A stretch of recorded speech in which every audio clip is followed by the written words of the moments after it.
मल्लिकाला ना मी बरीच सूट दिली नंदू, आणि त्यावेळेला ना आमचं कुटुंब अगदी एका फटक्यात अर्ध झालं होतं ग. माझा पिंट्या स्वतःचं दुःख बाजूला सारून ना सगळ्या कुटुंबासाठी उभा राहिला.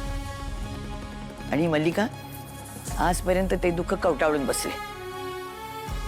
जाऊ दे ग, त्या मल्लिकाबद्दल बोलत बसलं ना तर त्याला अंतच नाहीये ग. आपण ना सध्या चिंगीकडे लक्ष देऊया. हो, येस. खूप काळजी वाटते ग त्या मुलीची मला. खरं तर ती स्वतःही आजी खूप घाबरली आहे, पण मी तिला कोलमडू नाही देणार. पार्वतीबाईंनी आपल्या भरोशावर तिला इथे पाठवलं. आपल्यावर जबाबदारी आहे ग तिची. या अवस्थेमध्ये ना ती सगळ्यांजवळ नाही मोकळी होऊ शकणार. पण तुझं आणि तिचं जरा चांगलं सूत जमतं ना. तू बोल ना तिच्याशी एकदा. म्हणजे तिला विचार की तिच्या डोक्यात काय आहे, तिला पुढे काय करायचंय.